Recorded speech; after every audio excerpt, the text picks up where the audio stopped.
नमस्कार, news point लेकर हाजिर हूं मैं राजीव। दोस्तों, राहुल गांधी कल से जिस अंदाज में बीजेपी और चुनाव आयोग को घेरते चले आ रहे हैं, उससे पूरा सिस्टम हिला हुआ है और अब सिस्टम हैंग भी नजर आ रहा है। जी हां, बिल्कुल आप सही सुन रहे हैं। इलेक्शन कमीशन की कई राज्यों की वेबसाइट्स पर वोटर लिस्ट या अन्य सूचनाओं की जानकारी नहीं मिल पा रही है। ऐसे कई पोस्ट, ऐसी कई जानकारियां सोशल मीडिया के जरिए या दूसरे माध्यमों के जरिए लगातार आ रहे हैं। राहुल गांधी ने कल दिन में प्रेस कॉन्फ्रेंस की। शाम को 25 विपक्षी दलों के नेताओं को डिनर पर अपने घर बुलाया। वहां भी चुनाव चोरी का, वोट चोरी का पूरा खेल अपने स्क्रीन पर समझाया। इसके बाद आज बेंगलुरु में वोट अधिकार रैली की, जहां एक बार फिर से राहुल गांधी ने जनता के सामने यह बता दिया कि वोट चोरी कैसे कर रहा है और वोट चोरी के चुनाव आयोग और वोट चोरी के आरोप में चुनाव आयोग को कैसे राहुल गांधी ने घेरा है, वो आपने देख लिया।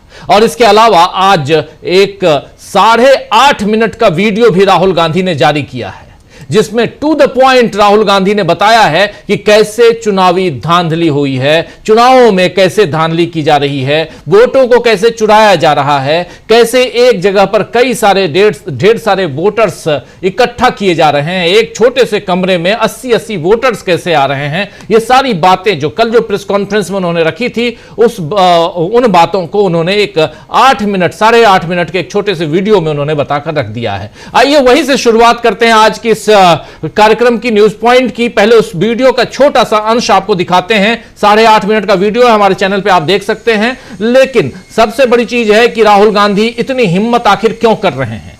सच है, यानी सच को आज की जरूरत नहीं, या सांच को आज की जरूरत नहीं कहते हैं ना, वही। यहां जरा समझिए और देखिए कि राहुल गांधी ने इस वीडियो में कहा क्या है। नमस्कार, मैं राजनीतिक परिवार में पैदा हुआ। जब मैं छोटा सा था 1980 में प्रियंका और मैं घर में लेई बनाते थे, रात को निकलकर पोस्टर चिपकाते थे। चुनाव समझता हूं, 20 साल से मैं स्वयं चुनाव लड़ रहा हूं। पोलिंग कैसे होती है, पोलिंग बूथ कैसे मैनेज किया जाता है, वोटर लिस्ट, फॉर्म 17, ये सब मैं गहराई से समझता हूं। कुछ समय पहले हमें दाल में काला लगा। चुनाव के नतीजे आते थे, मूड एक तरीके का होता था, रिजल्ट दूसरे तरीके का। मुझे याद है उत्तराखंड में हम चुनाव हारे। बाद में मैंने कैंडिडेट से पूछा कि जहां रोड शो हुआ था वहां जाके देखिए हमें कितने वोट मिले। हजारों लोग आए थे, पोलिंग बूथ में किसी ने वोट नहीं किया। यह असंभव था, यह हो ही नहीं सकता। उसके बाद छत्तीसगढ़ और मध्य प्रदेश के रिजल्ट, हमें लगा कुछ ना कुछ गलत हो रहा है। 2018 में मध्य प्रदेश में चुनाव होता है, हम जीतते हैं। हमारी सरकार चोरी हुई थी। 2023 में चुनाव होता है, मैंने अपने आंखों से भारत जोड़ो यात्रा में देखा, भयंकर एंटी इनकम्बेंसी, और हमें 65 सीट मिलते हैं। इम्पॉसिबल, हो ही नहीं सकता। और फिर महाराष्ट्र में पहली बार हमें सबूत मिला। विधानसभा और लोकसभा के बीच में जादू से नए वोटर आते हैं, और जहां भी इन नए वोटर्स ने वोट किया वहां वोट बीजेपी को गया। महाराष्ट्र चुनाव के बाद जब हमें डाउट हुआ, हमारे गठबंधन के सारे नेताओं ने प्रेस कॉन्फ्रेंस किए और हमने इलेक्शन कमीशन से कहा कि आप हमें वोटर लिस्ट दीजिए, वीडियो रिकॉर्डिंग दीजिए। इलेक्शन कमीशन ने मना किया। ना उन्होंने हमें वोटर लिस्ट दी और ना उन्होंने वीडियो रिकॉर्डिंग दी। डाउट हुआ, क्यों नहीं दे रहे, क्या कारण है? तो हमारे दिमाग में सवाल उठा, क्या इलेक्शन कमीशन बीजेपी की मदद कर रहा है? क्या इलेक्शन कमीशन ही इलेक्शन को चोरी करवा रहा है? इसके बाद हमने एक टीम सेटअप की और हमने उन्हें कहा। तो सुन रहे थे आप, यहां पर यहीं से डाउट हुआ। एक टीम सेटअप की, टीम का नाम ईगल। ये इस वीडियो में उन्होंने आगे बहुत सारी बातें, बहुत सारी जानकारियां दी हैं। समय का अभाव है, इसलिए इसमें मैं पूरे वीडियो को नहीं दिखा पा रहा हूं, आपके सामने नहीं रख पा रहा हूं, लेकिन आप हमारे चैनल पर इस वीडियो को देख सकते हैं। राहुल गांधी के इस चौतरफा हमले में पूरा विपक्ष उनके साथ खड़ा हो गया है। कांग्रेस के अलावा इंडिया गठबंधन के सारे दल अब चुनाव आयोग और बीजेपी से सफाई मांग रहे हैं। चुनाव आयोग तो इस पर इस समय ठप्पा लगाने में माहिर बनता हुआ दिखाई दे रहा है। राहुल गांधी की बातों पर कभी मिसलीडिंग तो कभी फेक न्यूज का ठप्पा चुनाव आयोग लगा रहा है, लेकिन जो सबूत राहुल गांधी ने पेश किए उन्हें चुनाव आयोग काउंटर कर सके, ऐसा एक भी तथ्य चुनाव आयोग ने, इलेक्शन कमीशन ने पेश नहीं किया है। इलेक्शन कमीशन ने राहुल गांधी से एफिडेविट पर साइन कर, यानी शपथ पत्र पर साइन कर मांगा कि साइन कीजिए और उसके बाद हमको दीजिए। तो राहुल गांधी ने भी साफ साफ कह दिया कि आप इन 5 सवालों के जवाब पहले दे दीजिए, उसके बाद हम बात करेंगे। 5 सवाल आज पूछे हैं राहुल गांधी ने सीधे बेंगलुरु में। आज बेंगलुरु में थे राहुल गांधी और वहां पर क्या सवाल पूछ रहे थे, एक राहुल गांधी का भाषण, लेकिन भाषण के साथ साथ जो सवाल उन्होंने पूछे हैं बहुत महत्वपूर्ण है, उनको पहले देख लीजिए, जरा सुन लेते हैं राहुल गांधी की जुबानी, सुनिए। Here are 5 questions to the Election Commission of India. Instead of threatening us, threatening me, answer these 5 questions. Number 1, why are you not giving voter lists in digital machine readable format to the people of India? Number 2, why are you destroying video evidence? Number 3, why is ECI committing massive fraud in the voter lists?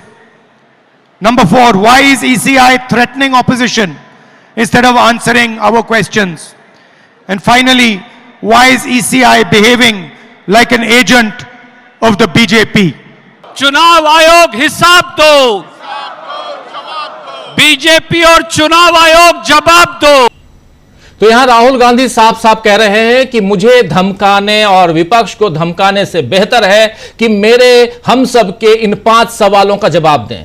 5 सवाल जो पूछे वहां राहुल गांधी ने, वो पहला सवाल था कि विपक्ष को डिजिटल वोटर लिस्ट क्यों नहीं मिल पा रही है, आप डिजिटल वोटर लिस्ट क्यों नहीं दे पा रहे हैं, क्या छिपा रहे हो, पहला सवाल। दूसरा सवाल राहुल गांधी ने पूछा कि सीसीटीवी और वीडियो सबूत मिटाए जा रहे हैं, आखिर क्यों, किसके कहने पर मिटाए जा रहे हैं। तीसरा सवाल पूछा कि फर्जी वोटिंग और वोटर लिस्ट में गड़बड़ी की गई, आखिर क्यों की गई।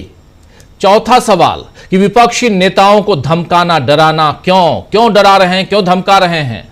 और 5वां सवाल, साफ साफ बताओ क्या ईसीआई यानी इलेक्शन कमीशन ऑफ इंडिया अब बीजेपी का एजेंट बन चुका है।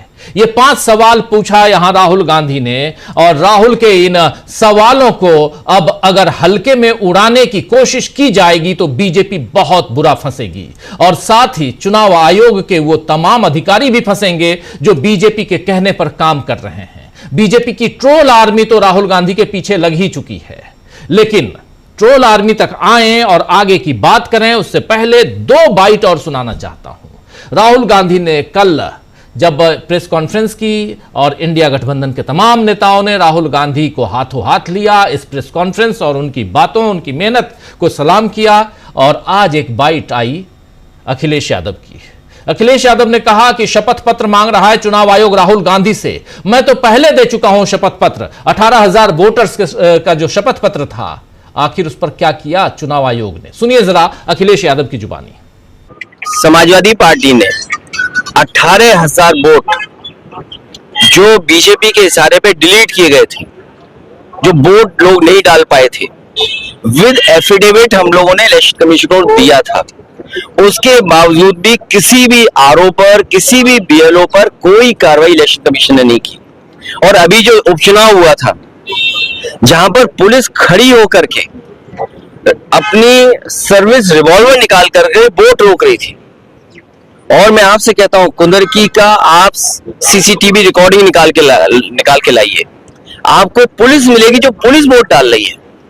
क्योंकि अयोध्या में ये लोग हारे थे तो मिल्कीपुर हराना जरूरी था। किस अधिकारी को प्रिसाइडिंग ऑफिसर बनाना है, प्रिसाइडिंग ऑफिसर को क्या टारगेट दिया गया था, और वो रिकॉर्डिंग है जो हम लोगों ने इलेक्शन कमीशन को दिया। कुंदरकी का चुनाव लूट लिया, में आप पूरी नई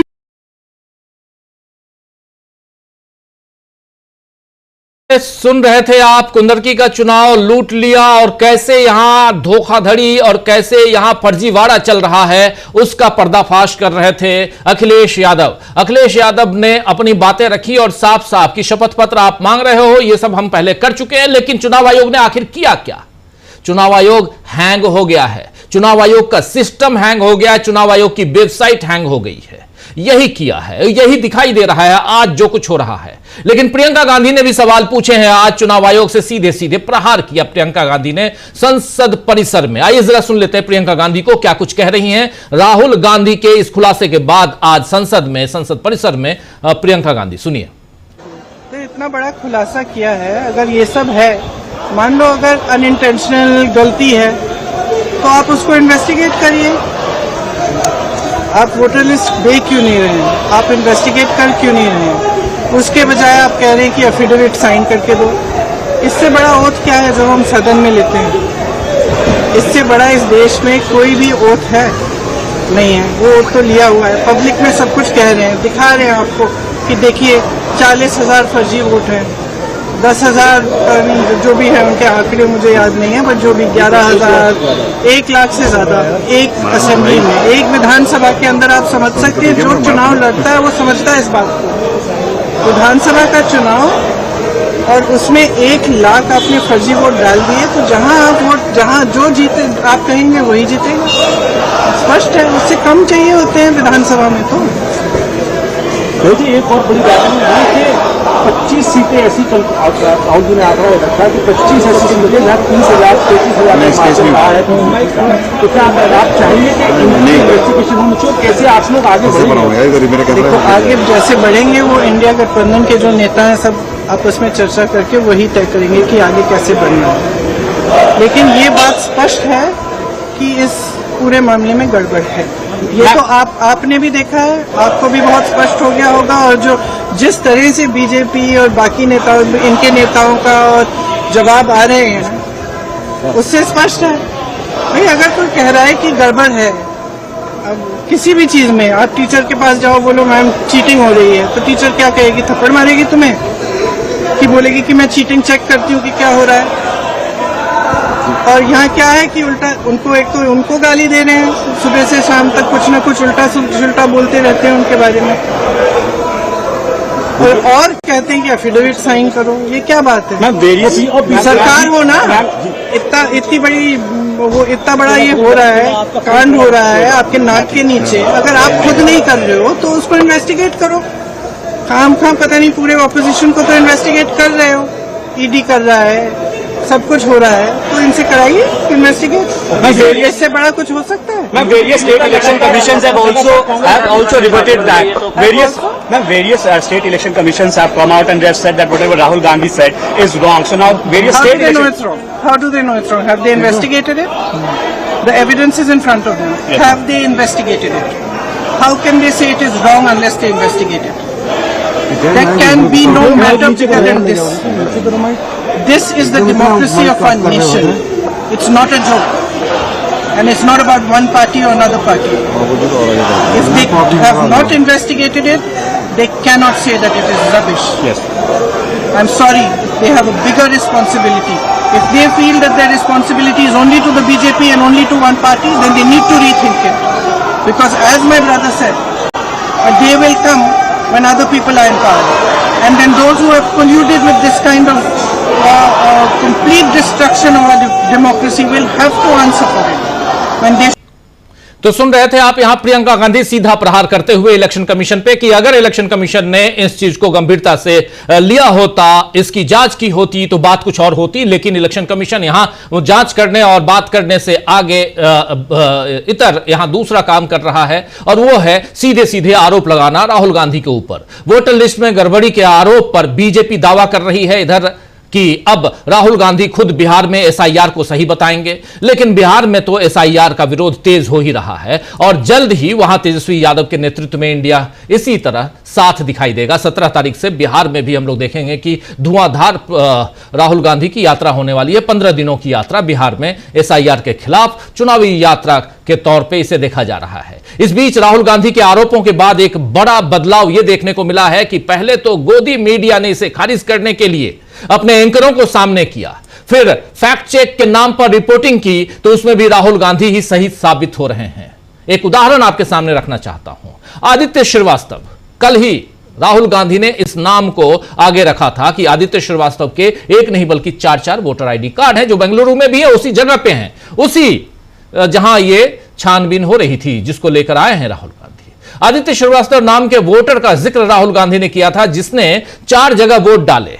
उसने इंडिया टीवी से बात की तो पता चला, जी हां नाम ले रहा हूं, इंडिया टीवी से बात की तो पता चला, गया था इंडिया टीवी वहां इसलिए कि वहां राहुल गांधी का पर्दाफाश करेंगे, खुद का पर्दाफाश करके आ गए। क्योंकि पता चला है कि लखनऊ के रहने वाले आदित्य श्रीवास्तव का जब मुंबई वो जब शिफ्ट हुए तो वहां का वोटर आईडी लखनऊ में पहले था, फिर बनाया मुंबई में, वहां बना, फिर बेंगलुरु रहने लगे तो वहां का वोटर आईडी बना लिया। आदित्य श्रीवास्तव ने कहा है कि उन्होंने एक समय में एक ही जगह वोटिंग की है, लेकिन जब अपना वोटर आईडी कार्ड ट्रांसफर दूसरी जगह उन्होंने करा लिया, ये कह रहे हैं आदित्य श्रीवास्तव, तो मुझे लगा कि पुराने रिकॉर्ड मेरे अपने आप डिलीट हो जाएंगे। डिलीट नहीं हुए। आदित्य श्रीवास्तव का तो कहना है कि उन्होंने एक समय में एक ही जगह वोटिंग की है, लेकिन जब पुराने वोटर आईडी कार्ड दूसरे शहरों में मौजूद हैं तो जाहिर है कि फर्जी मतदान की संभावना बनी हुई है। यानी राहुल गांधी की आशंका सही है। इसी तरह इंडिया टुडे ने बेंगलुरु के उस घर को ढूंढा है जहां एक कमरे में 80 लोगों के वोटर आईडी बने हुए हैं और राहुल गांधी उस घर की फोटो ऑलरेडी दे चुके हैं।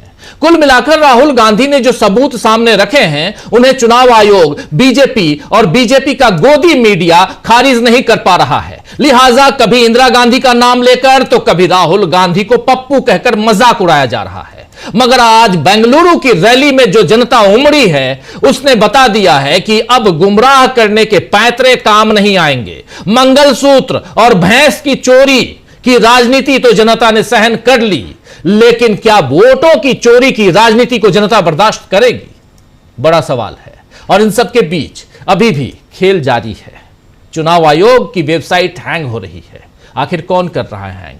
क्या ज्यादा से ज्यादा सर्च करने वाले लोग आ रहे हैं या चुनाव आयोग खुद कर रहा है? एक तस्वीर सोशल मीडिया पे केरला कांग्रेस की तस्वीर मैंने देखी, जिसमें चुनाव आयोग के कुछ दस्तावेज जलाए जा रहे हैं।